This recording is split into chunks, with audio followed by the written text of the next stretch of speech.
네, 앞에 영상을 보고 2부로 넘어오셨나요? 2부 영상은요, 실제로 작년에 출제되었던 송도고등학교 국어 내신고사의 문제를 깊게 분석해보는 시간을 가지도록 하겠습니다. 먼저 이 문제는요, 2022년 작년 1학기 중간고사의 1번 문제입니다. 근데 제가 이 분석을 들어가기 전에 하나 말씀드릴 내용은요, 송도고의 시그니처 문항입니다.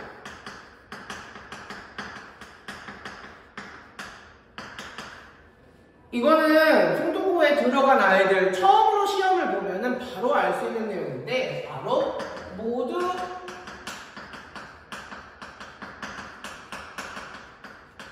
모르는 유형의 문항들입니다. 일단 제가 앞에서 끝날 때쯤 말씀드렸던 게 뭐냐면, 문제의 유형을 많이 푸는 거, 많은 잡다한 지식을 공부하는 거 전혀 중요하지 않습니다. 송도고 같은 경우에는요, 이렇게 한 작품에 대해서 정확히 알고 있지 않으면 놓칠 수밖에 없는 선지들을 다양하게 출제하고 있습니다. 5개의 선지 중에서 정확하게 내가 알고 있는 그 작품에 대한 지식을 적용시켜가지고 조금만 비껴나가 있는 선지들도 제외할 수 있는 정확한 암기 지식이 필요합니다. 그래서 이런 모두 모르는 문항에 대해서는 정답수를 공개하지 않는 특징이 있습니다. 정답수를 공개하지 않고요. 그래서 이 문제도 보시면 이 작품 가는 윤동주의 자화상입니다. 자화상이라는 작품을 읽고 설명으로 적절한 것을 모두 고르시오. 근데 모두 고르시오에서 참 악랄한 게 정답이 3개인 경우가 굉장히 많고요. 그리고 2개인 경우도 당연히 있고요. 작년에는 나오지 않았지만 3년 전, 2년 전에는 정답 4개인 경우들도 존재했습니다. 그러니까 아이들이 일단 처음으로 느끼는 공포, 부담감, 정답이 몇 개지?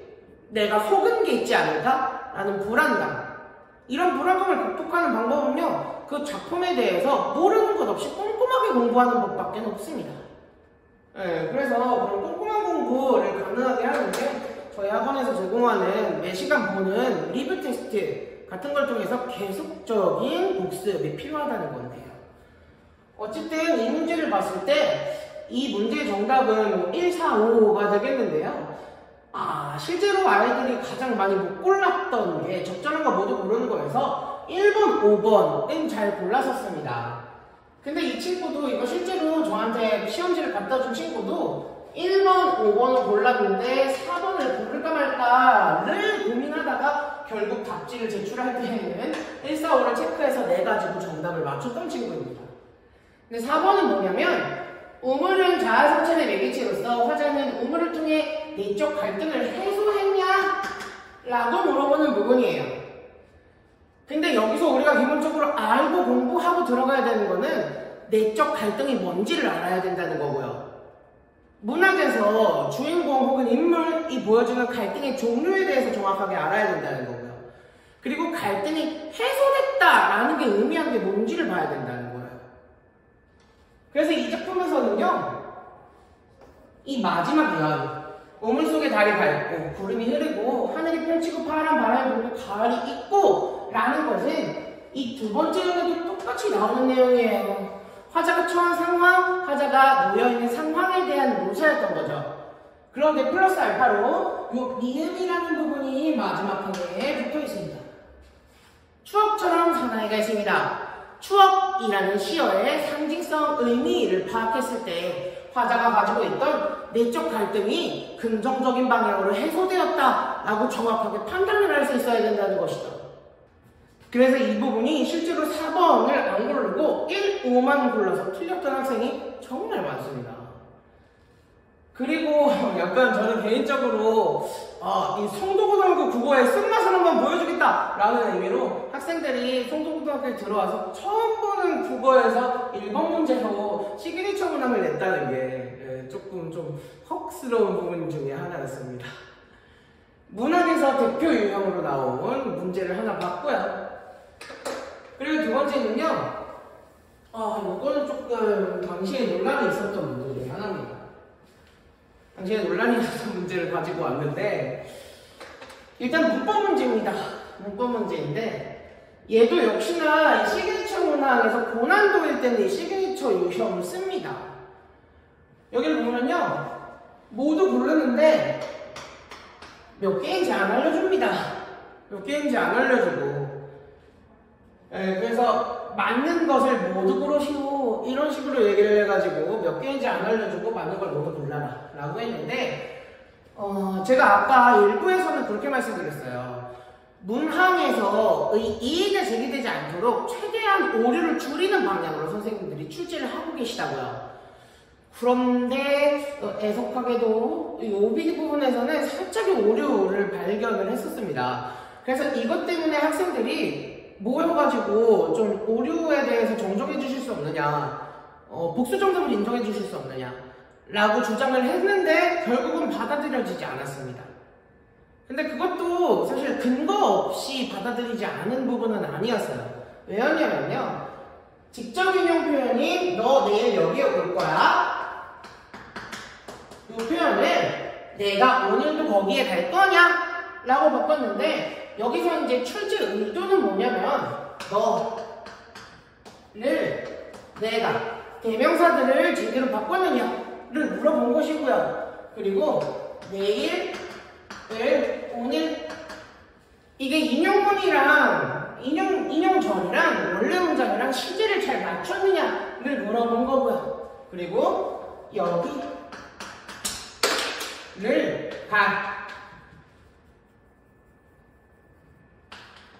여기를 거기로 잘 바꿨느냐, 지칭하는 대명사, 지칭 대명사, 장소 지칭 대명사를 잘 바꿨느냐, 시점에 맞게 잘 바꿨느냐 물어보는 거고요. 그리고 오다라는 행위를 가다라는 행위, 주체의 변화에 따라서 그 행위를 나타내는 서술어도 잘 맞게 바꿨느냐를 물어보는 거. 그래서 이것만 생각했을 때에는 맞다고 볼 수 있습니다. 그런데 이걸 틀렸다라고 제기하는 학생들은 뭐냐면요, 여기 붙은 보조사 도의 기능 때문에 여기에 어떤 보조사 도가 여기에 바뀌었을 때 도가 들어가면 의미가 달라지는 거 아니냐. 그래서 의미가 달라졌기 때문에 이거는 맞는 경우로 볼 수 없다라는 이의 제기여서, 제가 이 이의를 제기한 학생한테 충분히 그럴 수 있다, 이거 선생님께 가서 여쭤봐라 라고 말을 했는데 선생님께서는 지금 이 문제의 평가 기준 자체가 보조사의 기능에 대해서 물어보는 게 아니고 이 시점의 변환에 대해서 물어보는 것이기 때문에 이의 제기를 받아줄 수 없다 라고 대답하셨습니다. 네, 그래서 학생들, 지금 이 영상을 보는 학생들 그리고 어머님들께서도 이런 부분에 대해서 걱정이 크실 거예요.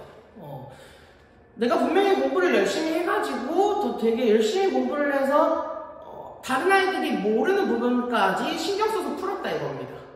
근데 그게 인정받지 않으면 어떡하지? 인정을 못 받으면 어떡하지? 라는 걱정이 들 수도 있는데, 사실 저도 그런 부분에 대해서 걱정이 좀 많기는 합니다. 근데 얘가 2022 작년 1학기 중간고사에 이런 유형이 한 번 나오고 나서 그 이후로는 문제 출제하시는 선생님들이 정말 크게 신경 쓰십니다. 이런 유형, 이런 실수 문제에서 절대 발견되지 않습니다.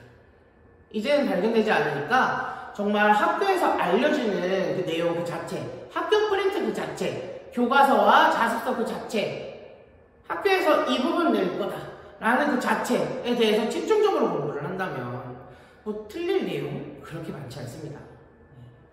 저도 그런 부분에 대해서 이제 학생들 그리고 학교에서 나오는 자료들 잘 피드백해가지고 아이들한테 이런 부분이 중요하다라는 걸 강조해서 가르치기 때문에 이런 문제에 대해서는 이제는 신경 쓰지 않으셔도 된다 라고 말씀드릴 수 있을 것 같습니다. 네, 다음은 이제 기말고사 때 출제되었던 문법 요령입니다.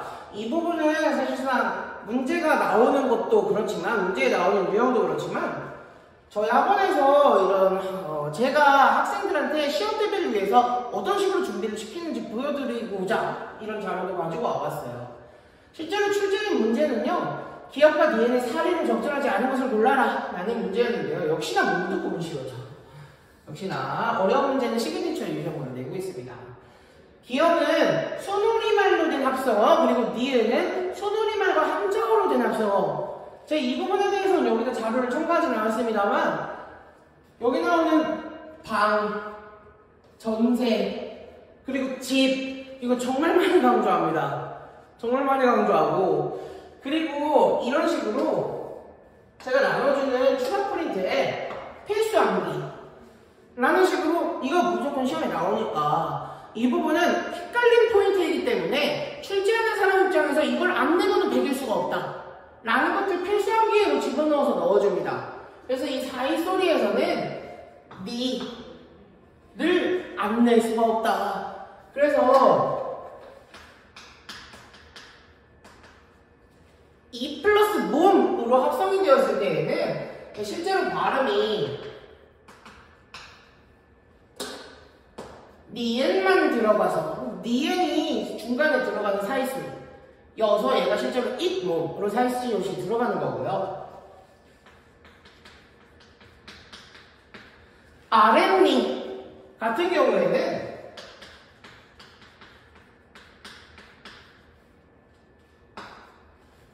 여기 뒤에 이로 붙는 게 아니고 합성되는 경우에서 얘가 이로 붙는 게 아니고 이로 붙기 때문에 이건 이제 그 중세국어의 두음 법칙의 영향으로 지금까지 여기까지 남아있는 거거든요. 그래서 얘 같은 경우에는 이게 되게 중요하다. 이게 되게 중요해서 이 부분에 대해서 정확하게 써놓은 부분입니다. 그래서 아이들이 이거에 대해서 왜 헷갈리냐면 잇몸을 합성할 때는 이 플러스 몸인데 그럼 아랫니를 합성할 때에도 아래 플러스 이가 아닐까? 그럼 얘가 실제로 발음됐을 때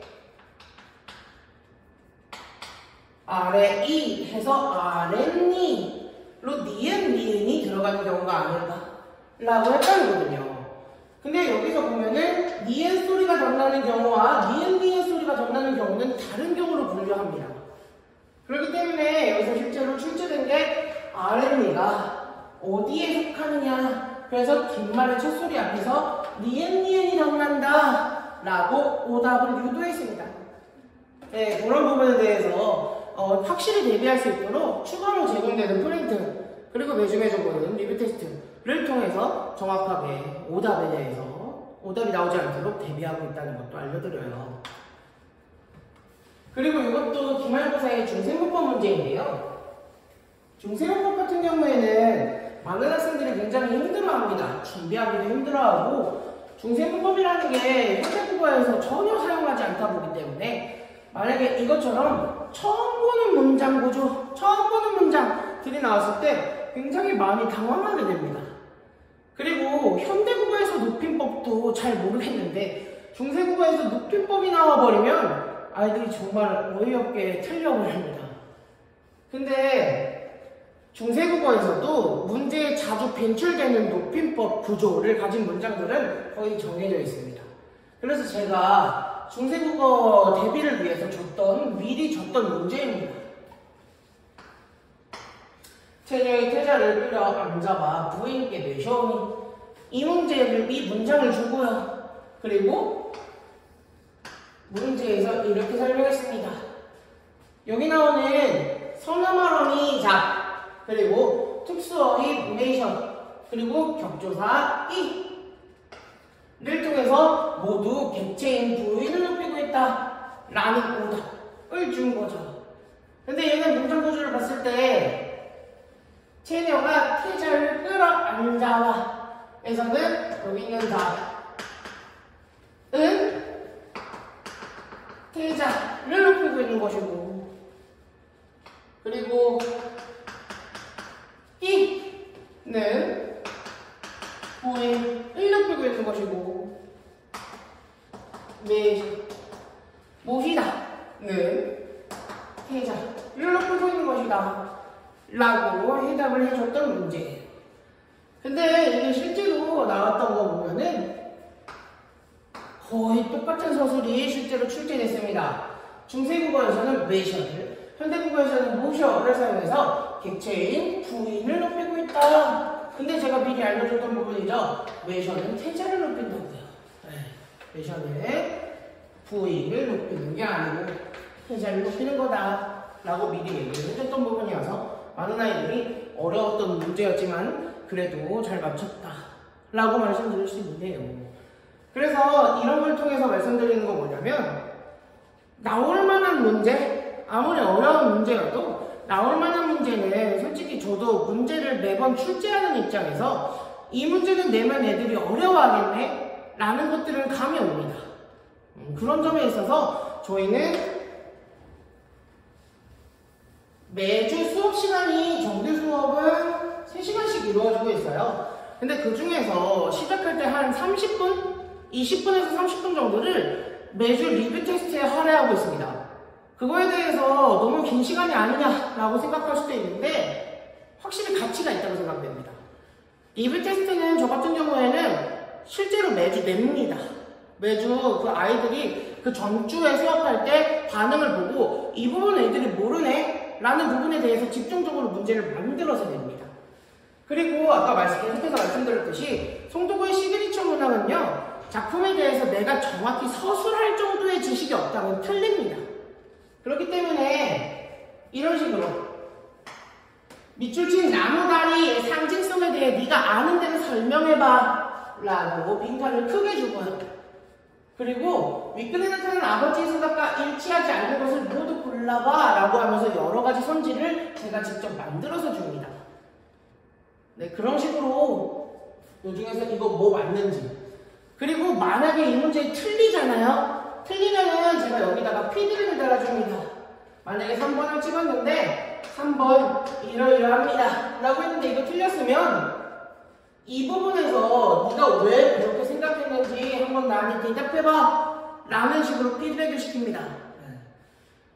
그래서 송도구는 결과적으로 여러 가지 작품을 다양하게 알고 있어야 한다 라는 건 내신에서 그닥 중요하지 않습니다. 정해진 작품을 깊게 들어가는 공부가 굉장히 중요하다라는 생각이 드네요.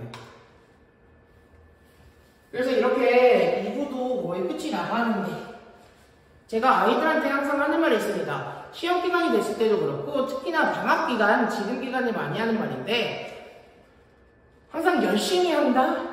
선생님 저 이번에는 시험 대비 정말 열심히 해가지고 밤에 2시간도 안 자고 열심히 해볼게요. 필요 없다고 합니다. 왜냐면 열심히 하는 거는 불은 금방 타지만 바람 한 번만 불고 물 한 번만 끼얹으면 그대로 불이 꺼지기 마련이에요. 네, 계속해서 가는 거. 조그만 불 씌어도 계속해서 꾸준히 열심히 하는 거. 그게 가장 좋은 성적 향상의 지름길입니다. 그래서 국어 같은 경우에는 성적이 한 번에 훅 오르는 경우 솔직히 말씀드리면 많이 없습니다. 당연히 있기는 있습니다. 당연히 있긴 있어요. 저희 학원에 와보시면은 여기 붙어있는 성적 향상 수비들, 그 친구들은 시험을 한번 봤는데 와 9기라고는 오니까 갑자기 3등급 4등급이 올랐어요. 이런 친구들 굉장히 많습니다. 근데 솔직히 그런 친구들이 많겠습니까? 아니면 꾸준히 노력해서 살살살 올라가는 친구들이 많겠습니까? 그래서 제가 1학년들 대상으로는 항상 이 얘기를 맨날 합니다. 열심히 해서 단순간에 성적 향상을 노리는 거, 성적 상승하면 좋다 이겁니다. 근데 그건 한순간입니다. 그래서 살살살 꾸준히 올라가면서 그 경향, 내가 점수를 받고 있는 그 그래프, 점수 곡선을 봐야 되는 것이다. 그래서 저는 웬만하면 아이들이랑 1년 정도의 그 아이의 성적의 변화 양상, 1년 정도의 성적 변화 양상을 주로 봅니다. 그래서 이 친구가 조금이라도 상승하는 그 곡선이 보인다면 저는 무조건 독려합니다. 근데 낮아지고 있다? 라는 점에 대해서는 저는 이제 너는 나랑 맞지 않는다. 다른 학원으로 가라. 라고 정확하게 말합니다.